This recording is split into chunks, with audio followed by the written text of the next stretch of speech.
Монголыг төрөө иргэдийн хяналт Монгол Ардын нам. Үзэгч та бүхний нойрны амгалангийн айлтгыг тунгалаг төр иргэдийн хяналт мэдээлэл хөтөлбөр эхэлж байна. Монгол Ардын нам тогтвортой хариуцлагатай улс төрийн соёлыг төлөвшүүлж, хүчтэй чадамжтай хуульд эдэлсэн төр ёсыг бэхжүүлэх зарчмыг баримтална. За манай Улаанбаатар хот маань иргэнээ дээдэлсэн, өндөр технологид суурилсан үйлдвэрлэл, бие даасан эдийн засагтай, бизнес дээлтэй, ногоон хөгжлийн үзэл баримтлал бүхий олон улсад өрсөлдөх чадвартай, Монгол үндэсний хэв маяг өвөрмөц төр төрхтэй зүүн хойд Азийн санхүү бизнес аялал жуулчлалын төв хот болох ийм зорилтыг бол миний зүгээс дэвшүүлж байгаамаа. За энэхүү хөтөлбөрийг боловсруулахдаа бид хүн дараах аргачлалыг баримтсан болно гэдгийг та бүхэнд бас товчхон дурдъя гэж бодож байна. Нэгдүгээр хотын эдийн засгийн доктортой бие даасан байдлыг бүрдүүлэх явдал чухал юм аа гэж үзэж байна. Хоёрдугаар хотын өвөнд тулгамж байгаа асуудлуудаа шийдвэрлэхдээ иргэд хувийн хвшлийн оролцоотойгоор хамтдаа шийдвэрлэнэ гэж үзэж байна. Гуравдугаар сурч боловсрох, ажилд амьдрах орчинг сайжруулнаа. Амжиргааны төвшний ялгааг бууруулнаа. За засаглалын хувьд бол оновчтой ил тод шуурхай тэгш байдлыг тогтоохсон ийм үндсэн аргачлалыг толгуурлаж боловсруулсан болно. За миний боловсруулсан мөрийн хөтөлбөр маань үндсэн 5 бүтцтэй байгаа. Эдийн засгийн өсөлтийг өргөх бүр төргий, хот байгуулалт дэд үтцийг сайжруулъя, байгаль орчин ногоон хөгжлөө дээдлэе, нийгмийн хөгжлийг тэгш хүртээмжтэй хүргэе, засаглалыг тэгш хүртээмжтэй шуурхай байлгая гэсэн ийм үндсэн 5 бүтцэд хөтөлбөр маань багтаж байгаамаа. За эдийн засгийн өсөлтийн асуудал бол хотын даргын хувьд тавьж байгаа зорилтын гол нэг юм. Өнөөдөр Монгол улсын хэмжээнд үндсэндээ санхүү эдийн засгийн хямралтай байгаа. Хэдийгээр хямралтай байгаа ч гэсэн бид нар бол хотын эдийн засгийн хувьд ихэнх өөдрөг төсөөллийг тавьж, томоохон зорилтыг тавьж энэ 4 жилдээ шургуу ажиллах хэрэгтэй гэсэн үүднээс бид нар эндээ сандж байгаамаа гэж. За хотын засаглалын хүрээнд бид нар бизнес эрхлэлд таатай эрх зүйн орчныг бүрдүүлж, хөрөнгө оруулалтын бодлогыг хэрэгжүүлэхэд төр хувийн хвшлийн түншлэлийн зарчим тулгуурлан санхүүжилтийн шинэлэг тогтолцоог нэвтрүүлж эдийн засгийн өсөлтийг хангана гэж. Үйлдвэрлэл инновацийг зохицоор хөгжүүлнэ гэж. Улаанбаатар хот бол анх байгуулагдтал үйлдвэрлэлийн хот хэдрээ байгуулагдсан. Улаанбаатар хотод Монгол улсын боловсруулах үйлдвэрлэлийн бараг 70-80% нь Улаанбаатарт ногдож байсан. За одоо бид нар Улаанбаатар хотын үйлдвэрлэл инновац гэдэг үгийг яагаад энэ хөтөлбөртөд оруулж байгаа юм бэ гэхээр Улаанбаатар хот бол хамгийн сүүлийн үеийн технологид тулгуурласан, хамгийн байгаль орчинд ээлтэй ийм үйлдвэрлэлийг нутагшуулсан ийм бүс нутгийн хот болно гэсэн ийм зорилтыг төвшүүлж байгаамаа. За мэдээж Улаанбаатар хот өмнө нь хөгжиж ирсэн жижиг дунд үйлдвэрлэлийг дэмжин хөгжүүлэх энэ бодлогоо бол бид хүн цаашд нь өргөжлүүлэн авч явна. Гэхдээ энэ үйлдвэрлэл инновацийг хөгжүүлэхдээ Улаанбаатар хотын төв хэсэг, хуучин үйлдвэрлэлийн оройн гэхээс илүүгээр бид нар Улаанбаатар хотын дагуул хотууд, шинэ үйлдвэр технологийн паркуудад энэхүү үйлдвэрлэлээ хөгжүүлэх концепцийг гаргаж байгаамаа. За Улаанбаатар хот аялал жуулчлалын төв хот болно гэж бид нар үзэж байна. Ялангуяа сэрүүн бүсүүдийн хотууд дотроо аялал жуулчлалаар тэргүүлэх чиглэлийг олж авч энэ зүүн хойд Азийн бүс нутагтаа аялал жуулчлалын төв болох юм зорилтыг бид тавьж байгаа. Инхийн тул тодорхой бодлогуудыг дараа нь таагаар танилцуулах болно. За хотын эдийн засгийг хөгжүүлэхэд бол төр хувийн хвшлийн түншлэл хамгийн чухал. Төр хувийн хвшлийн түншлэл, хувийн хвшлээ дэмжиж гадны хөрөнгө оруулалтыг татчаа бид эдийн засгийг өөдөн татна гэсэн бодлого барьж байгаа. За нийслэлийн орлого санхүүгийн эсрэг нэмэгдүүлэхэд энэ үйлдвэржилтийг нэмэгдүүлэх, ажлын байрыг нэмэгдүүлэх чиглэлээр бол санхүүгийн орлогоо нэмэгдүүлнэ. Одоо зөвхөн хүн амын орлогын албан дотроос бүрдсэн энэ санхүүжилтийн нэг хэвийн урсгалыг өөрчлөх юм бодлогыг барьж ажиллана гэж бид хүн үзэж байгаамаа. Улс төрийн уугуун хүчин Монгол Ардын нам малчтад чиглэсэн олон ажлыг хэрэгжүүлэхээр мөрийн хөтөлбөртөд тусгаад байна. Үүний нэг нь Монгол мал үндэсний хөтөлбөр. Мөн Монгол мал малжуулах зэрэг хөтөлбөрийг хэрэгжүүлэхээр шинээр санаачлаад байна. Монгол Ардын нам мөрийн хөтөлбөртөө мал аж ахуйн үйлдвэрлэлийн үр ашгийг нэмэгдүүлэх, эдийн засгийн эргэлтийг сайжруулах, дэвшилтэт техник технологийн шинжилгээ хийх, инновацийг нэвтрүүлэх зорилгоор Монгол мал үндэсний хөтөлбөрийг хэрэгжилтийг эрчимжүүлэхэд тусгасан. Хүлээж авахын салбарт гэхэд бид нар бол эрүүл хүнс, эрүүл Монгол хүн хөтөлбөр бол үндэсний хөтөлбөр хэрэгжинэ. Энэ дэр бол бид эх орныхоо хөрсөн дургуулсан, эх орныхоо үйлдвэрлэсэн эрүүл хүнсээр ард түмнийг хангах, хүн мал эрүүл бол хүн эрүүл гэх жишээтэй энэ арга хэмжээнүүдийг авч бол бид нэр хэрэгжүүлэх юм аа гэдгийг та бүхэндээ хэлье. Үйлдвэржилтийн 21 харьцан 100 хөтөлбөр бас хэрэгжинэ. Бид нарыг 2008-аас 12 онд жижиг дунд үйлдвэрийг хөгжүүлэх талаар олон сайхан арга хэмжээнүүд хийсэн, олон сайхан эрх зүйн том бичиг баримтууд гарч байсан. Ингээд эргээд тэр бодлогууд маань зогссон олон аж ахуйн нэгжүүд бол үүд хаалга барьсан байгаамаа. Тийм учраас үйлдвэржилтийн 21 харьцан 100 хөтөлбөр бол үргэлжилж бол явагдана гэдгийг хэлье. Мал аж ахуйн мэрэгчлүүдийг бэлтгэх, давтан сургах, мал аж ахуйн хөгжлийн талаарх, олон улсын туршлагыг судлах, нэвтрүүлэх, за малчдыг мэдлэгжүүлэх, мэдээллээр хангах хөтөлбөр мөн хэрэгжүүлнэ. За 2008-аас 2012 онд хэрэгжижсэн Атрын 3 дугаар аяныг ч эх 4 жил Монгол Ардын нам өргөжлүүлэн хэрэгжүүлэхээр мөрийн хөтөлбөртөө тусгажээ. Мах сүүний анх дугаар аян явагдана. Манай мах бол бас хөрс шим сайтай, химийн бордоогүй, эрүүл одоо мах учраас халдварт өвчнгөл бол бид дэлхийн одоо ямар ч өнцөг үлэмд Монголын махаар бол одоо экспортод гаргаж эргэлтэнд оруулж эдийн засгийн эргэлтэнд оруулах биднэрт бүрэн боломж байгаа.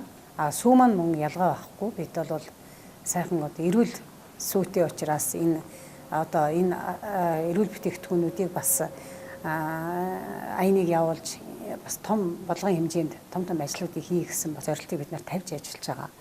За мөн Атрын 3 дугаар аяныг бид нэр хэрэгжүүлснээр Монголын ард түмэн бол 100% Улаанбаатараа дотоодод хангаж одоо Монголын эрүүл хөрсөнд ургасан ногоогоор бид одоо өөрсдийгөө хангах ийм хэмжээнд бол хүрсэн байсан. Харамсалтай Атрын 3 дугаар аян өнгөрсөн 4 жилд бол хэрэгжээгүй үлдлээ. Булган аймгийн Булган хотын Монгол Ардын намын хороо сонгуулийн сурчлагын нээлттэй хийлээ. За аймаг орон нутгийг хөгжүүлэх үйл ажиллагааны мөрийн хөтөлбөрөөр баталж ажиллаа эхлүүлсэн 4 аймгийн нэгэ гэж энэ үеэр намын хорооны дарга нь онцоллоо. Сум дүүргийн иргэдийн төлөөлөгчдийн хурлын сонгуулийн сурталчилгааны ажил өнгөрсөн амралтын өдрүүдэд эхэлсэн. За улс төрийн нам нэр дэвшигчид өөрийн бодлого мөрийн хөтөлбөрөөр иргэдэд танилцуулж эхлэх байгаа юм. За Булган аймгийн Булган хотын Монгол Ардын намын хорооны сонгуулийн сурталчилгааны нээлт өчигдөр боллоо. За болгончууд өнгөрсөн 6 сард болсон улсын хурл болон аймгийн иргэдийн төлөөлөгчдийн хурлын сонгуульд Монгол Ардын намд итгэл хүлээлгэн 2016-аас 2020 онд аймаг орон нутгаа хөгжүүлэн ажиллах хариуцлагатай үүргийг өргөсөн. За тэгвэл сум дүүргийн иргэдийн төлөөлөгчдийн хурлын сонгуульд ч Монгол Ардын намыг сонгож шатнд нь хариуцлага хүлээлгэхийг хүслээ. За нээлтийн ажиллагаанд Булган аймгийн удирдлагууд аймгийн ахмад, залуу, дунд үеийн төлөөлөл оролцож, за тулгамдж байгаа асуудал захиас даалгавраа уламжлан сонгуулийн кампанид ажилтнад амжилт хүссэн юм а. Аймгийн иргэдийн хурал эх 4 жил хэрэгжүүлэн ажиллах үйл ажиллагааны мөрийн хөтөлбөрөөр баталсан. За үйл ажиллагааныхаа мөрийн хөтөлбөрийг баталж ажилдаа ороод байгаа 4 аймгийн нэг Булган гэдгийг аймгийн иргэдийн төлөөлөгчдийн хурлын дарга онцлоо. За эдийн засгийн хүндрэлээс аль болох хурдан хугацаанд гарч хөрөнгө оруулалтыг нэмэгдүүлэн завсаа хөгжүүлэх, үр зээлэж богино хугацаанд барагдуулах олон бодлогыг Монгол Ардын нам мөрийн хөтөлбөртөө тусгасан. Дэвшиж байгаа нэр дэвшигчдийг бүгдийг нь 100% дэмжиж энэ бодлого хэрэгжих ёстой юм аа. Ингээд та бүхнийг Булган суманд нэр дэвшиж байгаа манай 31 нэр дэвшигчийг бүгдийг багаар нь 100% сонгоорой гэж уриалж байна. Аймгийн засаг дарга Батзориг Булган аймгийг хөгжүүлэх хөгжлийн хөтөч үйл ажиллагааны хөтөлбөрийн 30 гаруй хувь нь Булган хотод түшиглэн хийгдэн. За та бүхэн дээд дунд чатанда Монгол Ардын намд итгэл хүлээлгэсэн шигээ за анхан шатны энэ удаагийн сонгуульд тулхтай ачааны хүндийг өөрч сурсан. За ууган улс төрийн хүчинг дэмжинэ гэдэгт итгэж байна гэдгээс сонгуулийн сурталчилгааныхаа нээлтийн үеэр хэлсэн юм а. Нийслэлийн хаан уул дүүрэгт шийдвэрлэх олон асуудал тулгамдж байна. Иргэд эдгээр асуудлыг бүрэн шийдвэрлэж чадна гэж Монгол Ардын намаас нэр дэвшигчдэд бүтэн итгэл хүлээлгэхээр илэрхийлсээр байна. За нэр дэвшигчид ч мөрийн хөтөлбөрөөр танилцуулсан байна.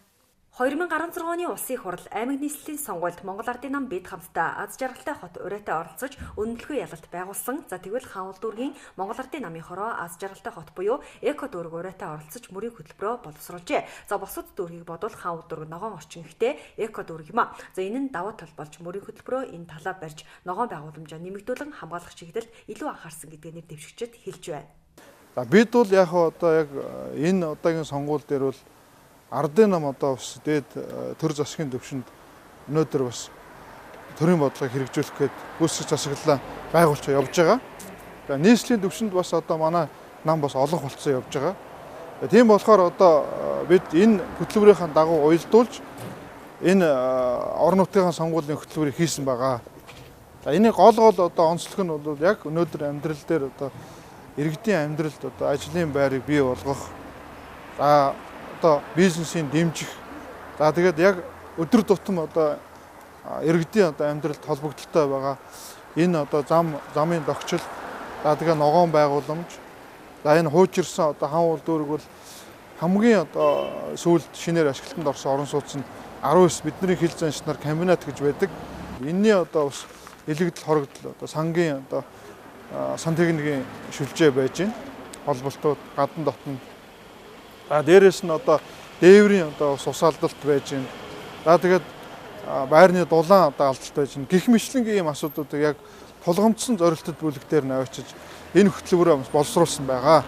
Тийм болохоор одоо бид яг одоо энэ иргэдийн хурал гэдэг бол иргэдийн элч байдаг.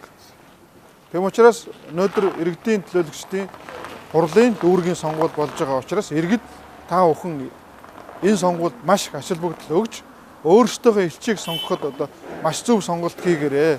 Сонгогчтой уулзаад явж байхад олон тулгымдсан асуудлуудыг хийж байгаа.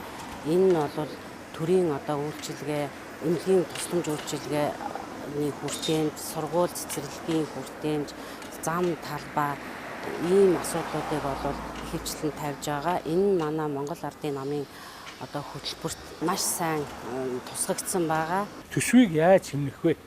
Жишээлбэл дүүрэгт хан уул дүүргийн энэ засаглалын тамгын газарт одоо ямар боломж байна вэ гэхээр нэгдүгээр засаг дарга нарын орлогч нарын асуудал. Би энэ асуудлыг нэлээд нухацтай ярьж ирсэн. Одоо нийслэлийн орлогч нэлээд олон байна гэж ярьж ирсэн. За одоо зөвхөн энэ нийслэл биш дүүрэгт манай хан уул дүүрэгт засаг даргын 3 орлогчтой. Хуулийн тусгаалan заахтаа засаг даргууд нэг л орлогчтой байх хэрэгтэй. Гэтэл энэ илүү 2 орлогчийг цомхтгож хэмнэлт хийснээрээ одоо тэр орлогч нарын унаа машины зал, туслахын зал, өөрөө тасалгааны зал, цалингийн зал гэх юм бол энэ бол нэлээд хэдэн бас цэцэрлэгийн хүүхдүүдийн хоолны мөнгийг шийтчихээр ийм асуудлууд бас тоон үзүүлэлтээр гардаг. Нийт одоо хан уул дүүргийн сонгогчдод буян тухай нисхийн сонгогч та бүхэн Монгол Ардын намдаа итгэл үзүүлж бүрэн зүтгэх боломж олгооч гэж уриалж байна. Манай хороо болвол нэг цэцэрлэг нэг сургуультай. Гэтэл энэ нэг цэцэрлэг нэг сургуулийн хүрэлцээгүйгээс болоод алслагдсан газрууд маань нийтийн тээвэртэй нийтийн үйлчлэгээ авч амжихгүйгээр одоо хүүхдүүд нь явганаар явдаг, хүүхдүүдээ хүргэж өгөхдөө тулгамдсан асуудлууд их байдаг. Дээрээс нь гэрэлтүүлгийн асуудал дээр болох тэр нялхнайтын хүүхдүүд ч одоо харанхуй гудамжаар одоо ингээд харанхуй гудамжаар болоод ингээд юугүй явж гин, гэрэлтүүлэггүйгээр явж гин. Энэ олон тулгамдсан асуудлууд байгаа. Залуу хүн миний хувьд бол энэ асуудлуудыг шийдвэрлэхийн төлөө жижигч гэлтгүү, багч гэлтгүү хорооныхаа асуудлыг шийдвэрлэхийн төлөө хүчин чармаал гаргаа ажиллана, зүтгэн гэдэгтээ бол итгэлтэй байна. Сүүлийн үед одоо бол залуучуудын оролцоо маш чухал болжээ. Бидний оролцоогүйгээр бидний амьдрал, бидний нийгэм, бидний хойч ирээдүйд болсон хүүхдүүдэд маань хэцүү асуудлууд тулгараад байгаа учраас энэ асуудлуудыг 3 хүүхдийн ээж миний хувьд сэтгэл эмзэглүүлж явдгийн хувьд энэ асуудлуудыг аль болох өөрийнхөө шийдвэрлэх юмсан, дэмжих юмсан, хийчих юмсан гэсэн санаа зорилгоор бол энэ асуудалд орж ирж байгаа. За манай ороо бол өөрөө их онцлогтой ороо. Газар нутгийн хувьд бол их том. Тэгээд байршлын хувьд таруу. Дээр нь бас байрны хороодол гэр ороолын оршин суугч хороодол их тийм холилдсон тийм онцлогтой хороодол байдаг. За цаадалд нь бас тусдаа ер нь нэг хорооныхоо бүтцээс жоохон зайдах нэг 4-5 км таслагдсан морин гэж гэр хороол байдаг. Тэр хороолт бол цагдаагийн хэсэг, өрхийн эмнэлэг, за төв зам, засмал замын асуудал, за нийтийн тээврийн асуудал гэсэн ийм 4 том асуудал бол байдаг. Монгол Ардын намын мөрийн хөтөлбөр тусгагдсан энэ бүх асуудлуудыг хороо дүүргийнхаа хөрснөлөөр буулгаж ажиллахын тулд бид бүхэн бас багаар ажиллах шаардлагатай байгаа. Тийм учраас иргэд сонгогч та бүхэн Монгол Ардын намд итгэл өгч бид бүхнийг багаар сонгож өгөхийг уриалж байна. Хорооны маань одоо тулгамдч асуудал гэх юм бол хамгийн ихэнд сургууль цэцэрлэг байгаа. Дараа нь гэрэлтүүлэг, явган хүний зам, хог эдгээр асуудлууд ерөнхийдөө бол хамгийн том асуудал болж байгаа. За манай дүүрэг болохоор мөрийн хөтөлбөр гаргахдаа эдгээр асуудлуудыг болохоор судлаад нийслэл улсын хурлынхаа мөрийн хөтөлбөртөө уялдуулж гаргасан байгаа. Ийм учраас манай багийг багаар нь дэмжиж шат чаданд нь Монгол Ардын намд үүргийн нүгс дараа нь хариуцлагын тооцоосоо гэж хүсэж байна. Тунгалаг төрийг бүтээхэд иргэн таны оролцоо чухал. Өнөөдрийн мэдээллийн хөтөлбөртэй хамтаас үзэгч та бүхэнд баярлалаа. Маргааш шинцэгтэй иргэд уулзъя. Баяртай. Тунгалаг төр иргэдийн хяналт Монгол Ардын нам